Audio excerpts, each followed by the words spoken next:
Jimboy.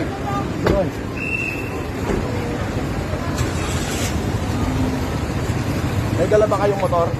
Tricycle, dala mo. Boss! Boss, ang pangit ko pala sa personal. Ang pangit ko pala sa personal. Oo, ito po. Akala ko swapo ka. Ito yung mahilig magamon na suntukan eh.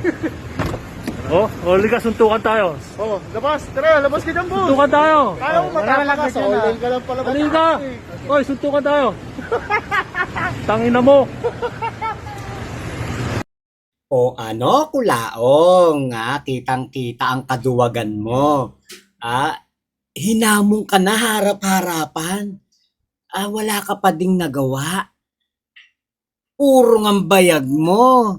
Nagkulay ubi ka. Nako, kulaong, sign na yan. Sign na yan na ikaw talaga'y duwagis. The biggest, duwagis. Wala ka talagang kabayag-bayag. Kala ko ba sasampigahin mo mga Lopez? Harap-harapan na yun Tinatarantado ka, wala kang nagawa tapos pagkatapos kang hamunin, saka ka magmamatapang. Eto, nagmatapang si Kulaong. Puro bunganga dala at saka video. Sa susunod makagago, pag magpapadala ka ng tao, padalin mo na agad ng baril, hindi video. Halatang puro katarataduhan. Di ba? Sa susunod, pag nag-utos ka makagago, padalan mo na agad ng baril, hindi video. Mag-uutos ka pa, matanda pa isa. Makapaghamon at tapang-tapang para naman bubuga. Nung inambaan ng bodyguard ko, atras naman.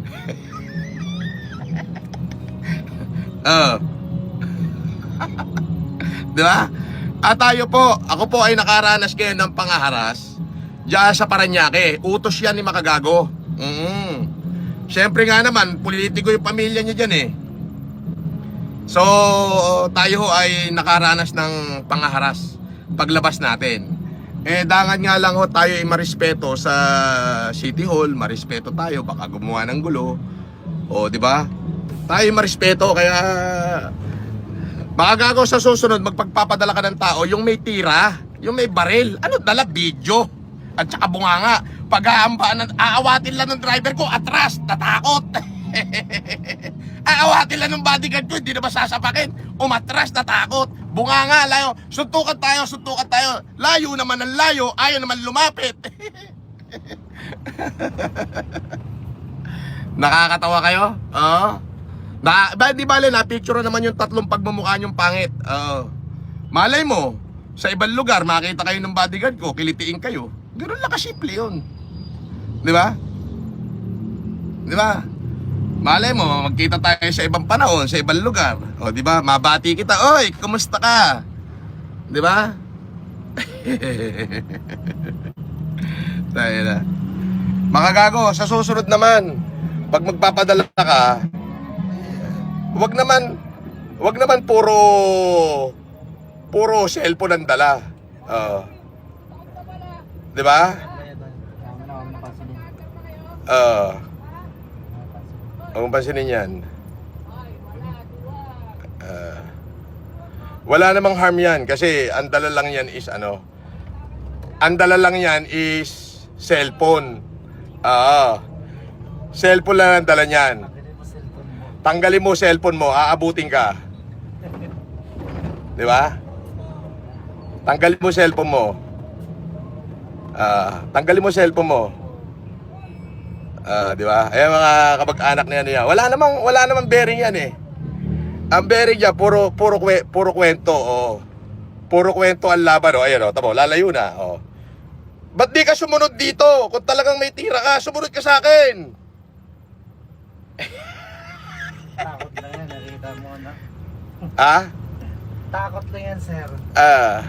Alam niya naman yung paglibo, umiiwas tayo sa umiiwas tayo sa kaso. Umiiwas tayo sa gulo. Papansin lang yan, hayaan mo na yan sila. Ayop na yan, ang galing.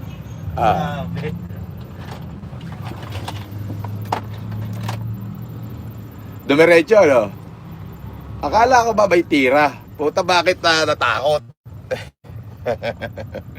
Sumunod ka sa akin. Sundan mo ko. Yan ba yung sarang si makagago? Hindi, ano yun, mga...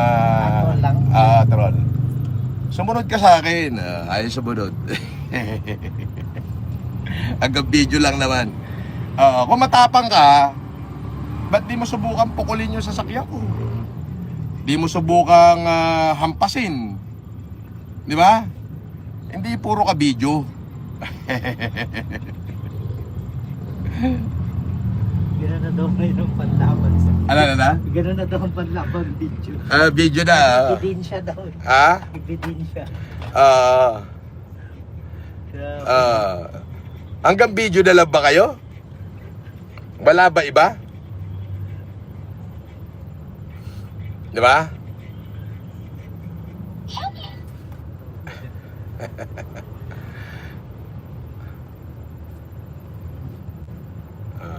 Nagpadala si Makagago ng mga troll. Oo.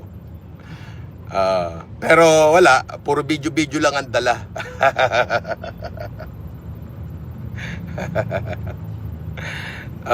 Humabol pa, nag-video-video pa.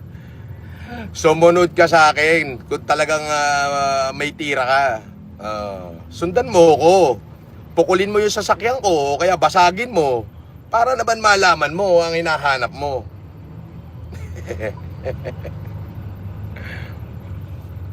Di ba?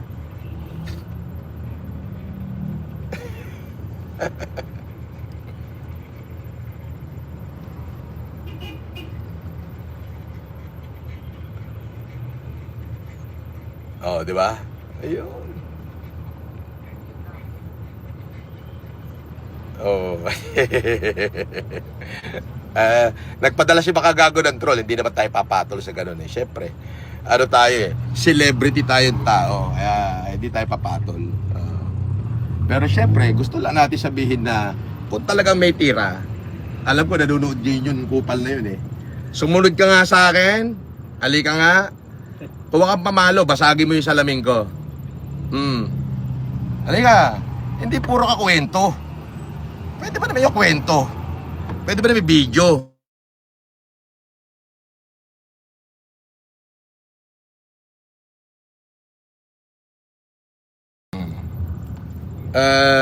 Tayo ho ay nakaranas ng pangaharas. Jose Belem, shoutout. Di ka na maglilipat-lipat kasi sa kulungan na permanent address mo. Ganon? Talaga? Sino may sabi sa'yo?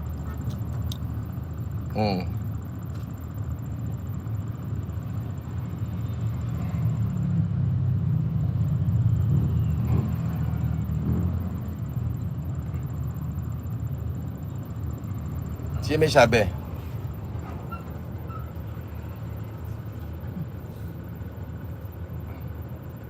Nakuha niyo yung mukha nun, di ba?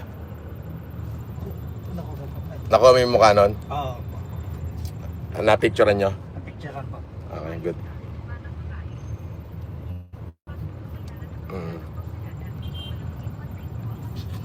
Hindi kita babashin. Hindi ko ugali yun. Di ba?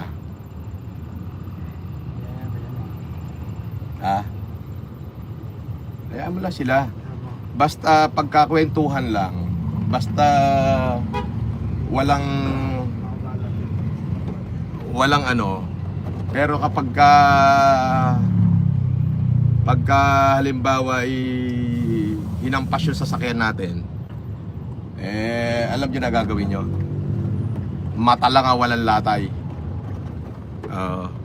Basta sinakta na sasakyan natin, ano na agad, tapusin nyo na yung kwentuhan para hindi na lumaki. Ganun lang yun. May pagtatangka na eh, di ba? Pero pagka video lang, huwag niyong pansinin. Kulaong, saka ka magmamatapang. Samantalang nung time na nandun na, pagkakataon mo na, nasampigahin, sapakin yung tao na nagbibideo sa'yo. Wala kang nagawa, tas maghahamon ka, sumunod sa'yo, basagin yung salamin mo. Yung ang mukha mo yung gustong basagin hindi naman yung salamin ng sasakyan mo. Ako laong, nako, ala na talaga. Ikaw talaga ang the biggest laruan ng SOCMED ngayon. Alam mo sa totoo lang, kulaong, kung ako sa'yo, maglaylo ka na.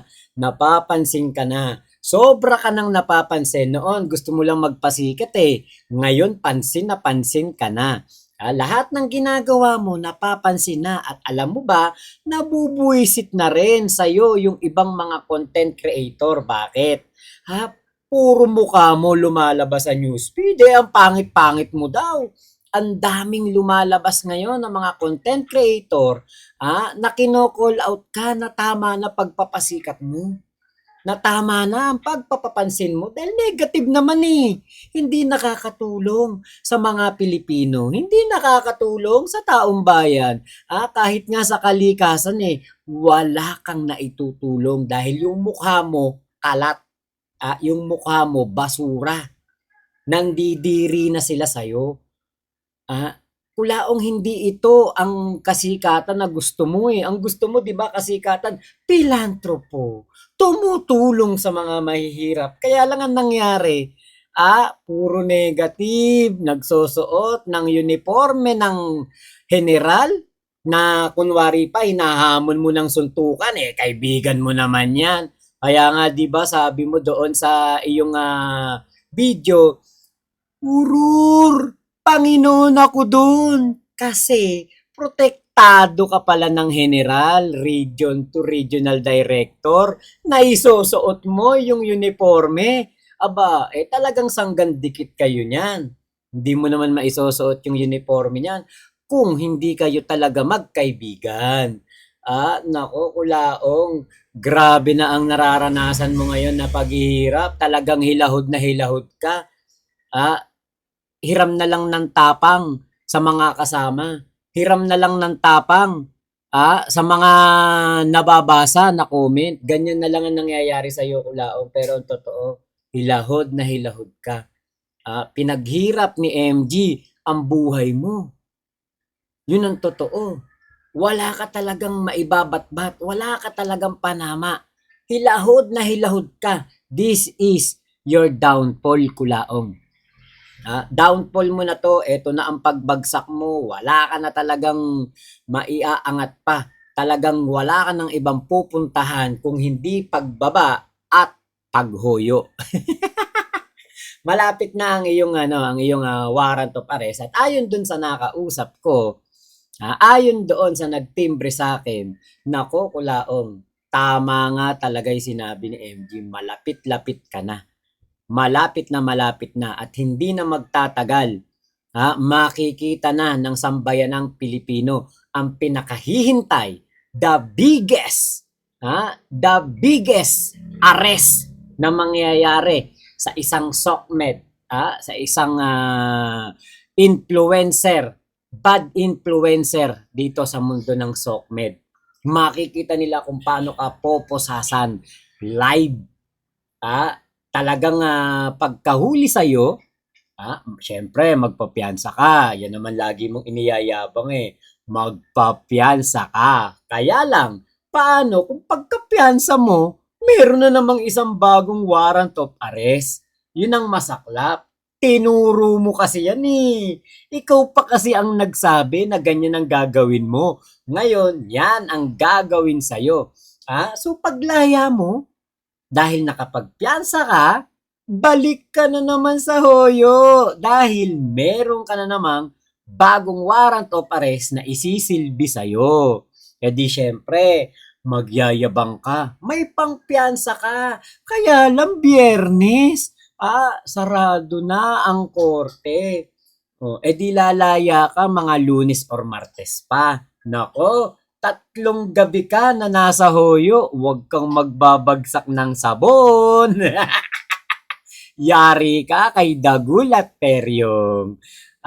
Siyempre pagdating ng Lunes, malay mo na, maasikaso ka agad, Lunes, di ba?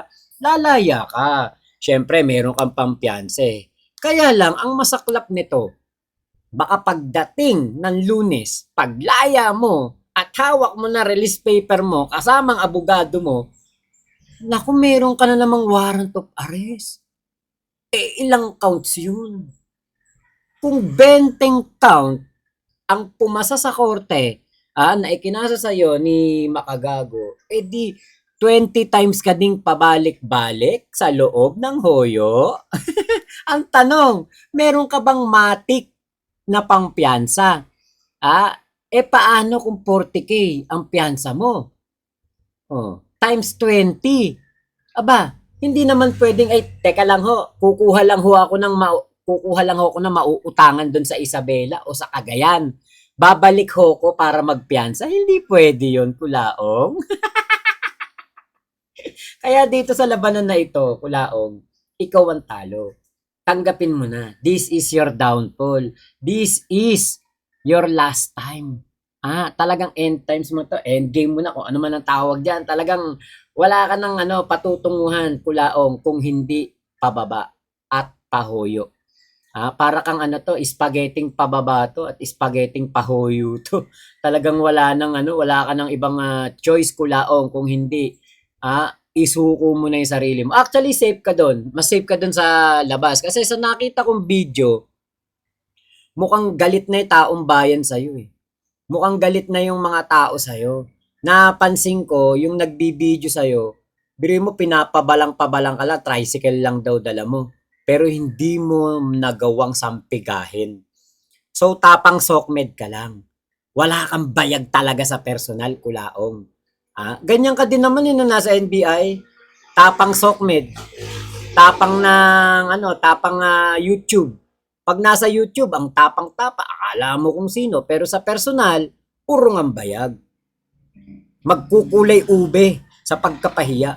Yun ang nangyayari sa'yo, Kulaong. Kitang-kita yan ng buong kahombre. Kitang-kita yan ng sambayan ng Pilipino. Laruan ka na naman ngayon. Kulaong, wala ka na talagang maibubuga pa. Kahit nga si Casper, hindi na namin nakita.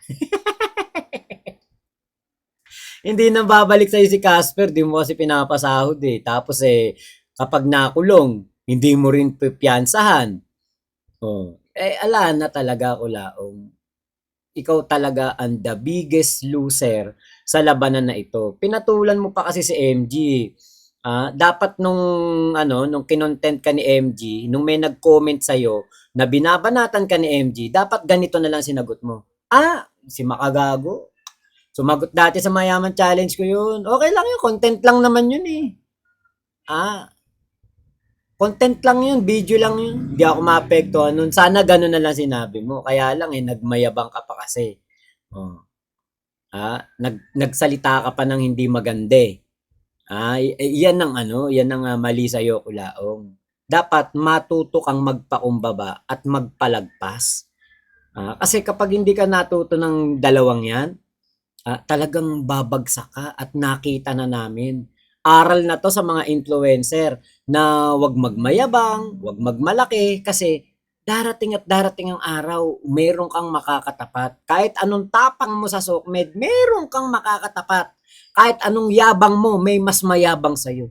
Kahit anong tapang mo, mas may matapang sa'yo. Kahit ano pang galing mo, may mas magaling sa'yo. At dumating na yung araw na yon, Kulaong. So, paano ba yan? Congratulations na lang sa'yo at good luck sa iyong mga future endeavor. Kasi nakikita na namin ang pagbagsak mo. Salamat kay MG sa mga kahombre dahil nakabalik ako dito sa Kulaong content at maraming salamat din sa lahat ng ating mga tropa pips na gabi-gabing nanonood ng Kulaong Time. Salamat sa mga nakakasama natin palagi sa comment section. Ayan, sila Kuya Henry, Kenkel, si Prinsesang Palaboy, Ate Zai, Maria Ira, hello ate, at kila Ate Mayet, kay Ate Michelle, kay Matcha Mochi, kay Ramil Cruz, sa lahat po ng mga tropa pips natin na nakakasama natin gabi-gabi. At yung mga talagang nagpupuyat, talagang nagtitiis ng puyat matapos lang ang ating mga reaction na video every night. Maraming salamat po. At ako po ay natutuwa din na ako po inyong sinuportahan sa halip na kumbaga kasi hindi mangyayari to talaga kung si MG ay naging madamot o ginate-keep niya si Kulaong 'Di ba? So nung na-interview niya ako, sinabihan niya ako na mag-content ng Kulaong, sumagot tayo doon at hindi po ako nahirapan dahil nandiyan ang mga kahombre na tumanggap po sa akin. Maraming salamat po mga kahombre, kay Makagago, sa lahat ng team ni Makagago, kay Mimgad, na napakabait, napaka-approachable na tao, sa kanyang asawa na napakatapang at maalagain. Kay MG, naku, importante yan. Naku, yan ang wala si Kulaong Wala kasi nag-aalaga kay Kulaong, kaya puro galit at puro pagyayabang lang, pero wala namang maipagyayabang. So maraming salamat po sa inyong lahat. At sana masuportahan niyo pa po yung aking mga future uploads. Sama-sama pa din tayo sa Kulaong time. Naku, mas magiging exciting na to dahil malapit na tayo sa dulo. Malapit na nating makita ang liwanag ng kislap ng bracelet, new bracelet ni Kulaong, kaya lang stainless. So yun lang po, maraming salamat. Salamat po sa inyong lahat, Mama Chup Chup. Love you. God bless us all, Pilipinas. God first. Salamat po.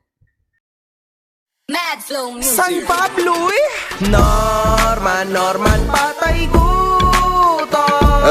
Norman pangit patay gutom. Norman patay gutom. Patay gutom si Norman. Norman hampas lupa. Strong Igorot at work! Kahit kung lang sabihin, pumunta ka, talaga matapang ka! Makagago! Boy! Norman pangit hampas lupa. Hampas lupa si